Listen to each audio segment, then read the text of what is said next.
Some of America's best-kept secrets are out. By now, most of the world has heard of the name Edward Snowden.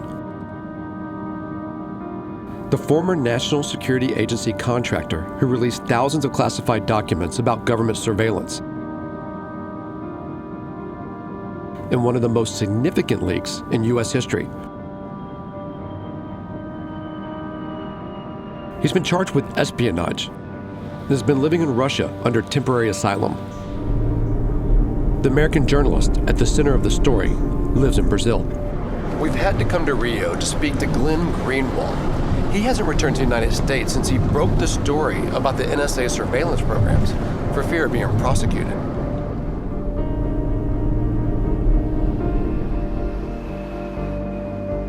The NSA's goal really is the elimination of privacy globally. It is literally a system designed to monitor all forms of human behavior inside the United States, which is the ultimate surveillance state.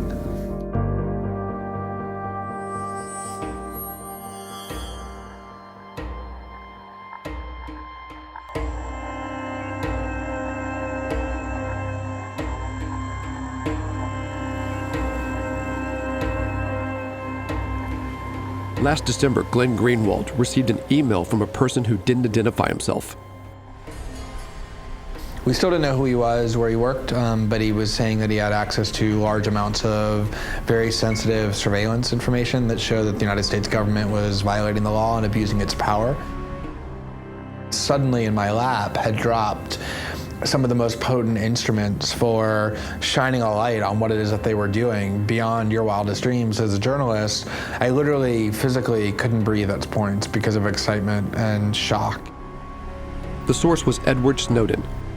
The NSA specifically targets the communications of everyone. It ingests them by default. It collects them in its system, and it filters them, and it analyzes them, and it measures them, and it stores them. Up to that point, the Director of National Intelligence, who oversees nearly 20 U.S. intelligence agencies, had been telling the public a different story. Does the NSA collect any type of data at all on millions or hundreds of millions of Americans? No, sir. It does not. Not wittingly. There are cases where they could inadvertently, perhaps, collect, but not wittingly. After the Snowden revelations, Clapper apologized, explaining that he had given the least untruthful answer. I, sitting at my desk, certainly had the authorities to wiretap anyone from you or your accountant to a federal judge to even the president if I had a personal email. Everything from learning all your metadata, with whom you're speaking, who's emailing you, where you are when you do it, how long you speak for, what your network of associations and friends are, to being able to target multinational corporations around the world, to tapping directly into the servers of the internet companies that the world is now using to communicate, Facebook and Skype and Microsoft and Apple, is all about this idea that there should be no electronic communications by and between human beings that are protected or free from the prying eyes of the NSA. Metadata means basic records about a communication. Phone numbers, when calls are placed, and how long they last. You don't have to have done anything wrong. You simply have to eventually fall under suspicion from somebody, even by a wrong call. And then they can use the system to go back in time and scrutinize every decision you've ever made. The documents also showed that the NSA was listening to the phone calls of world leaders. I think the best way to summarize the NSA surveillance mindset is to quote General Alexander, who runs the agency.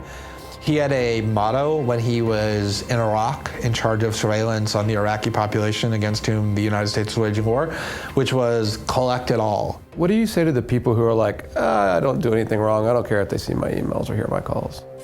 Well, first of all, people who say that don't actually believe it. They put locks on their bedroom and bathroom doors. Every time somebody says to me, I have nothing to hide, I don't care about privacy, I always say to them, please give me all the passwords to your email accounts and your Facebook account.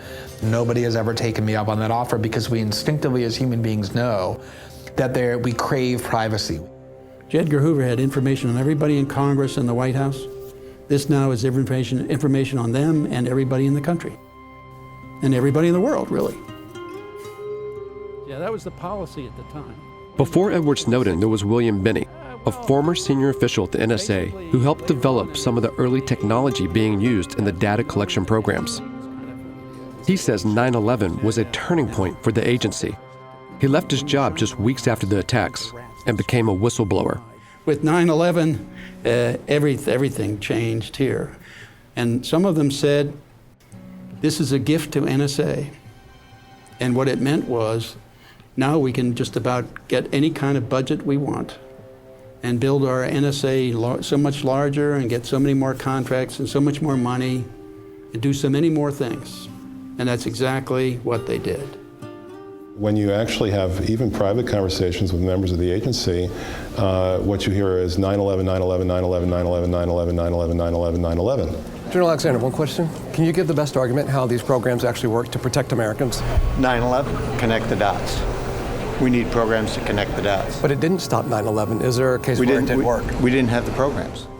I imagine there are some people who are so frightened, who are so scared, that they feel that whatever the government might do, including denying them their own civil liberties, somehow is in order to protect them from the boogeymen who are lying underneath their bed.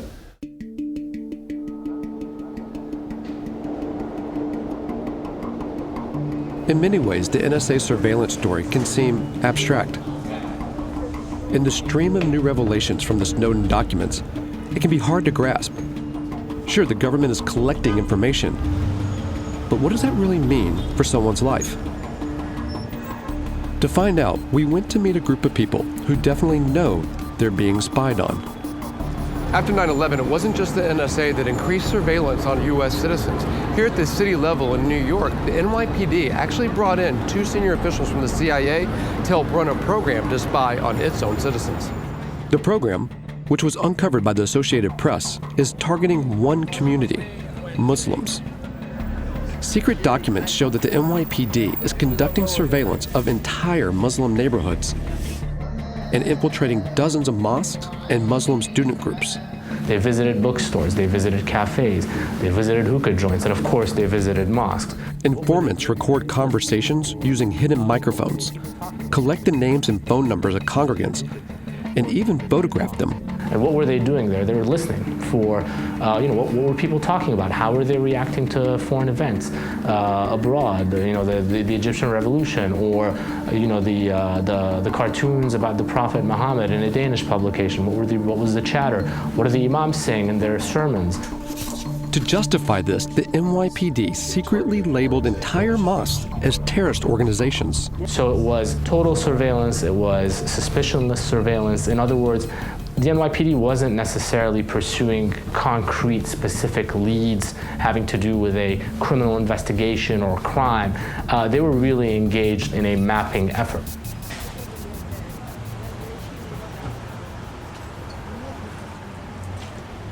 Can I go to shawarma?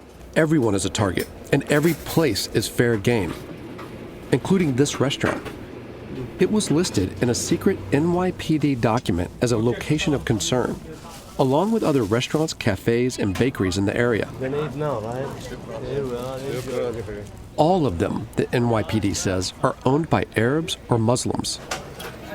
It's actually funny because some of the NYPD who were doing the spying, their supervisors kept noticing that they were going to the same restaurants. As they finally asked them, what is that a real hotspot? Is a lot of activity there? And it just turned out the cops liked the food a lot. Can't blame them. The NYPD's policy when it comes to Muslims seems to be collect it all. No detail of Muslim public life in New York was too insignificant or too trivial to record, and not just to record in a police report secretly, but to sort of retain it and possibly to share it. I would love to think that I'm being paranoid, and I would love to think this is all in my head, but I certainly know that I'm being surveilled. They've told me that I'm being surveilled. It's not a question for me, it's a reality. Yeah, but that's the thing, because of that, even if... Sahib Amin was a student at Brooklyn College and the president of the Muslim student group there when it was being monitored by the NYPD. The police kept tabs on the group's website, and it did the same at other colleges and universities in New York and beyond. They also had informants or undercover officers infiltrate the groups. I will drive myself crazy if I had to ask myself, is this guy an informant for every person I met? So I just tell myself, look, I'm not gonna do anything. I don't do anything wrong. I don't say anything wrong. If they go after me on nothing, there's nothing I can do about that. So I have 2 friends sitting over there who I trust, but that's because I've known them for a long time. And it's probably only recently, not too long ago, that I could have told myself, yeah, they're not out to get me. And it sounds so paranoid, and I would love to think I'm being paranoid, but that's the reality. So does it make you kind of paranoid about every phone call or email or text? Still silly to say, but I'll read a text or email, and I'll just assume there's a third party reading it. Sometimes we'll throw in a joke, like, you know, like, ha ha hi, you know, NYPD or something like that. Especially if like something political is touched on, it would be like, just to clarify for the third party, and then we'll actually clarify. And part of me thinks we're not joking when we do that. This is the Bay Ridge neighborhood in New York. It's actually part of Brooklyn, and it's like a center of life for Arab Americans in New York City. I mean, you can see a lot of the signs are in Arabic, there are halal grocery stores, and it's also a real hotspot for NYPD surveillance. It seems like no institution is off limits to the NYPD. Police department documents show they plan to place an informant on the board of the Arab American Association of New York. How are you? It was part of a terrorist enterprise investigation. Is there any reason to believe that something here could be a terrorist group or activity? If helping kids with their homework and teaching immigrant women English is terrorism activities, then I guess so. I don't know. I don't think there's any reason for anyone to believe that an organization with good people trying to do good work would be engaged in any type of activity. So this is one of the secret documents that was leaked to the Associated Press. And what it does is it talks about multiple mosques and organizations and people that we know, so that are mentioned in here. And when I first saw it, so it says it's looking at confidential informant profiles and looking for the right people to infiltrate particular centers or organizations. So here, we're number 2. Oh, there you are, huh? That's what's so like hurtful about this NYPD spying program is that our own community mistrusts each other. Mistrusting law enforcement is one thing, we'll get over that one day. But the fact that our fabric of our community is broken is what really hurts me the most, that people can't trust each other. And you come to this country, it's America, because it's about liberty and justice and freedom. And our own community doesn't believe that that applies to them. I remember we had, political discussions in class that I really didn't want to get involved in. I remember I had one professor that said that if he was in Iraq, he'd probably be on the other side. And I remember just looking at him thinking I'd be in jail if I thought that. They're like, listen, like, we're Muslim, like, don't tell me about the Constitution. That has nothing to do with us. What do you mean it has nothing to do with us? You're American. It does have something to do with you. That hurts, that breaks my heart when people say that. That doesn't apply to us. Of course it does, but it's hard for me to prove that based on the real life experiences of people in our community and based on black and white documents. How can I stand in front of my community and say, no, you're not targeted, you're not targets, you're not victims? They are, they absolutely are. There's a constant level of anxiety that actually on a biological basis can be very hazardous to one's health. There's also self-stigma. You begin to internalize the stigma, and sometimes if you don't have a strong support system in your community, begin to think negatively about yourself or perhaps your community. The NYPD declined our request for an interview. Police Commissioner Ray Kelly and Mayor Michael Bloomberg stood behind the programs, insisting that they don't target anyone without a lead. Polls show that the majority of New Yorkers think the NYPD treatment of Muslims has been appropriate. I think the not me effect also ties in with whether or not they believe a search or surveillance is reasonable. And whether or not you believe invasions of privacy are reasonable really depends upon the extent to which you believe that certain groups deserve to have their privacy violated. Those are the others, they're not me. We can't let this happen to this community, because if we let it happen to Muslims, you better guarantee it's gonna become broader and it's gonna happen to some other community along the line, and we're gonna remember and say, damn, if we would have done something when it was happening to the Muslims, this would never have happened. Right now, we're not there yet. And it's always acceptable when the costs are being borne by someone else. Now all of a sudden, there's some awareness socially that, oh, wow, the NSA is actually doing this on sort of a universal, all-encompassing scale, right? Like everyone is a subject of that surveillance. The NYPD admitted in court that its surveillance of Muslims never generated a lead or triggered a terrorism investigation.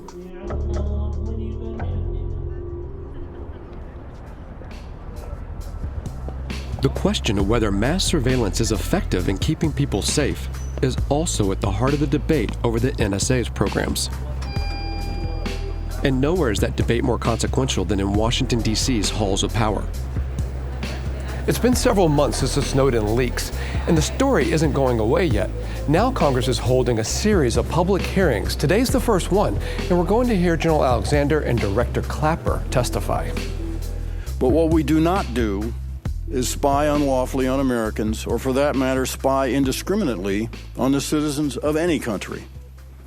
We only spy for valid foreign intelligence purposes as authorized by law with multiple layers of oversight to ensure we do not abuse our authorities.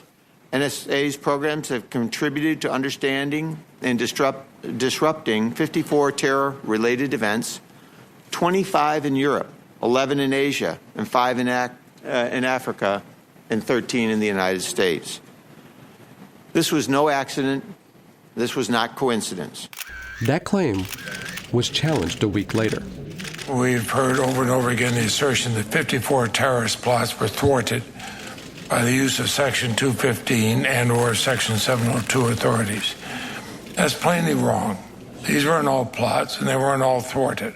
The American people are getting left with inaccurate impression of the effectiveness of NSA programs.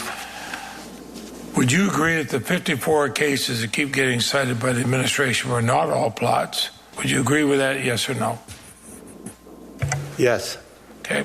We're talking about massive collection, and we're told we have to do that to protect us.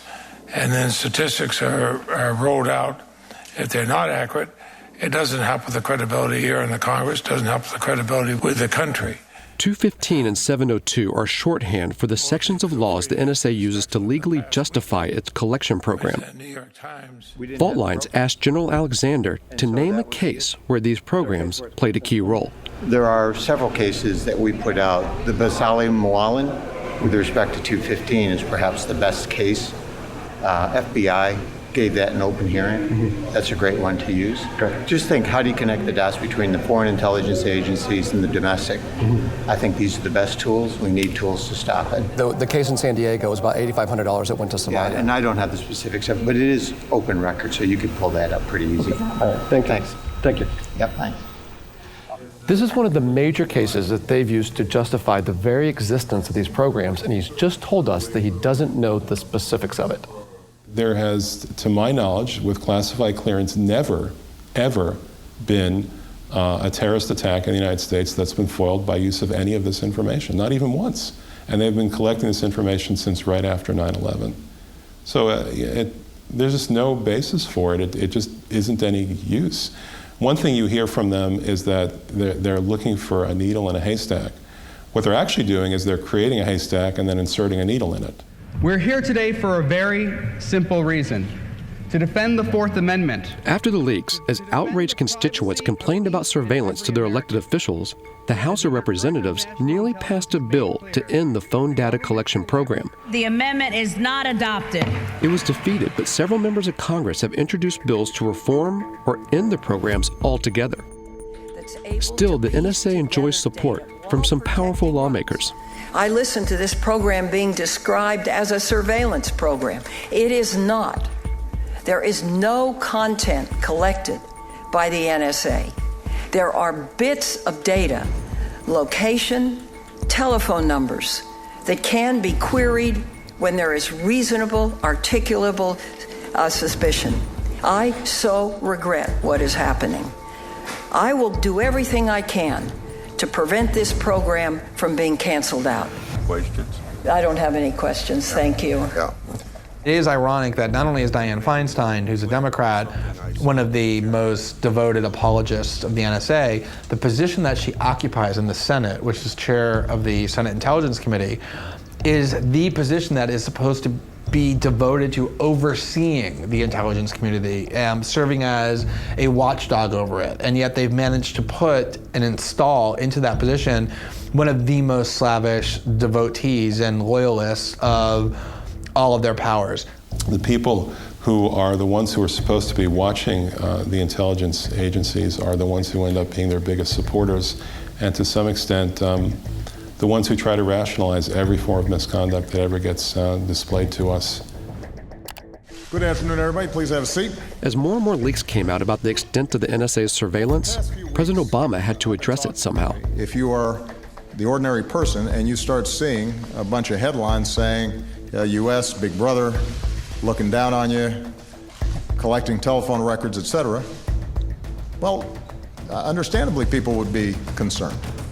I would be too if I wasn't inside the government. He appointed a panel to review the programs, but critics say it's too close to the Office of the Director of National Intelligence, and they accuse the administration of not being transparent enough about the NSA's reach. They have no way of verifying what they're being told by any agency in the intelligence community right now. The Congress has no way of verifying it. They have to trust them and believe them as what they're telling them is the truth. The leadership of your agencies built an intelligence collection system that repeatedly deceived the American people. Time and time again, the American people were told one thing about domestic surveillance in public forums, while government agencies did something else in private. As a general premise, we are pushing transparency, and we will declassify as much as we can. Dr. Clapper, can we ask you a quick question on the way out? When should the American people know that you're being the least untruthful as possible? There are charges that have been filed against Mr. Snowden, 3 charges. If the U.S. has its way, Edward Snowden would be tried on charges that could send him to jail for decades. And 1 disclosure of classified communications intelligence. Those charges currently are pending. For the government, it's as much about prevention as it is about punishment, making sure any potential leakers think twice before coming forward. For Edward Snowden, it's a fate he was willing to risk. You live a privileged life. You're living in Hawaii in paradise and making a ton of money. What would it take to make you leave everything behind? The greatest fear that I have regarding the outcome for America of these disclosures is that nothing will change. I think what NSA and our nation is trying to do is protect our people and other people. You know, I would say, do you speak Arabic? Do I? Yeah. And so from my perspective, we want to have a world where there are no problems, where everything is okay, and we can say thanks. And so from our perspective, we have to work together as nations to do that. And it takes intelligence. And the least intrusive way we could think of was metadata. If anyone has any ideas how they could do it better, let us know. But what price are people willing to pay for security? And what can mass surveillance do to the nature of American society and its promises of democracy, liberty, and privacy? If you allow the government, the state, to know everything it is that the population is doing, while the population knows less and less about what the state is doing because it's all done behind a wall of secrecy, you're shifting fundamentally the balance of power that ought to exist because the state has all the power. They know everything that you do, everything that you think, everything that you fear. They know how to manipulate and control you. Up to this point, we haven't seen the government use big data against, let's say, anti-war protesters, environmental protesters, and other people who are exercising their First Amendment rights. But we've seen it happen in the past, but in fact that effort is easier today than it was back then because of technological advancement. So we've created what Edward Snowden has called the turnkey totalitarian state. It's not quite totalitarian yet, but all you have to do is turn the key and it would be.